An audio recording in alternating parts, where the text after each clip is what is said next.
c'est notre assemblée, c'est nos familles. Que le feu de la présence de Dieu, de sa puissance, de son onction, de son approbation, de sa purification, ne s'éteigne point dans notre vie. Que nos vies soient embrasées du feu de Dieu. Le feu des dons spirituels. Activons ensemble les dons spirituels. L'Esprit de Dieu est un esprit de force, de puissance, de sagesse. L'Esprit de Dieu est comme le feu dans notre vie.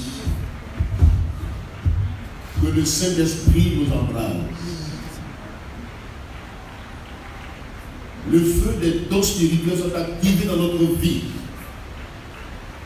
C'est notre responsabilité d'activer les dons spirituels. Aussi le feu de l'évangélisation, de l'évangile de paix, ne s'éteigne point dans notre vie. Alléluia.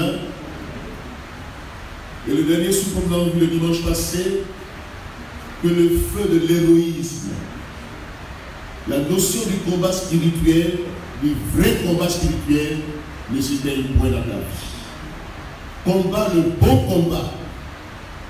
Ne soit pas un faux combat. Combat le bon combat.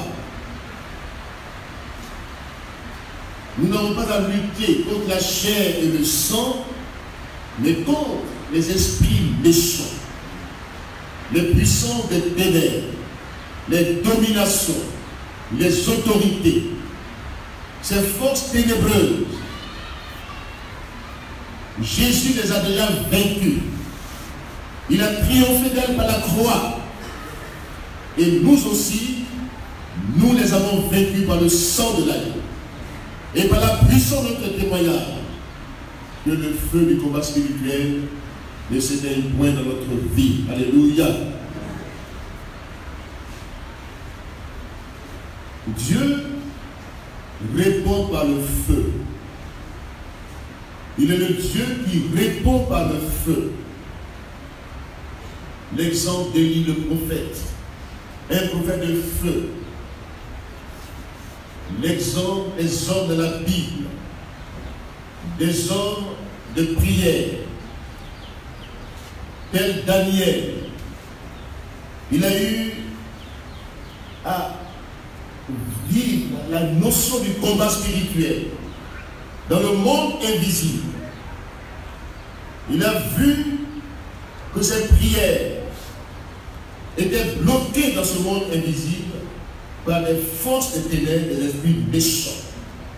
Il a fallu que Dieu intervienne et que la bourse céleste soit libérée, que le ciel soit libéré et que l'exaucement vienne après 21 jours de jeûne et de prière. Aujourd'hui, que le feu de la prière ne s'éteigne point dans notre vie. Ce matin, déjà j'ai été dénoncé dans ma prédication que le feu de l'amour de Dieu, de l'amour du prochain, ne s'éteigne point sur l'autel de nos cœurs. Rallumons ensemble le feu de l'amour. Alléluia. Rallumons ensemble le feu de l'amour.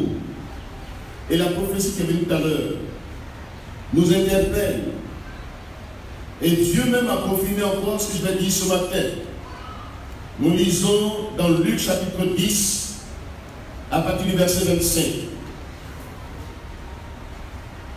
Luc chapitre 10, à partir du verset 25 que nous lisons avec respect. Que le feu de l'amour ne s'éteigne point dans notre vie, sur l'autel de nos cœurs. Un docteur de la loi se leva et dit à Jésus, pour l'éprouver, « Maître, que dois-je faire pour hériter la vie éternelle ?» Jésus lui dit, « Qu'est-il écrit dans la loi? Qui lis-tu » Il répondit, « Tu aimeras le Seigneur ton Dieu de tout ton cœur, de toute ton âme de toute ta force et de toute ta pensée et ton prochain comme toi-même. Tu as bien répondu, lui dit Jésus. Fais cela et tu vivras. Mais lui, voulant se justifier, dit à Jésus, et qui est son prochain? Qui est mon prochain? Jésus reprit la parole et dit, un homme descendait de Jérusalem à Jéricho. Il tomba au milieu des brigands qui le dépouillèrent, le chargeaient de coups et s'en allèrent le laissant à demi-mort. Un sacrificateur qui fortement descendait par le même chemin, ayant vu cet homme, passa outre. Et le vide qui arriva aussi dans ce lieu, l'ayant vu, passa outre. Mais un Samaritain qui voyageait, étant venu là, fut ému de compassion lorsqu'il le vit. Alléluia. Il s'approcha et banda ses plaies, en y versant de l'huile et du vin. Puis il le mit sur sa propre monture, le conduisit dans une hôtellerie et prit soin de lui. Le lendemain, il tira 2 deniers, les donna à l'homme et dit, aie soin de lui. Est-ce que tu dépenseras de plus? Je te le rendrai à mon retour. Lequel de ces 3 te semble avoir été le prochain de celui qui était tombé au milieu des brigands? C'est celui qui a exercé la miséricorde envers lui, répondit le docteur de la loi. Et Jésus lui dit, va et toi fais de même. Que Dieu bénisse sa parole.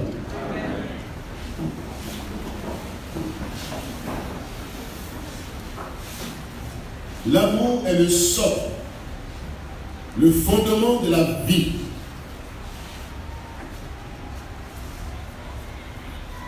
Dieu est relation.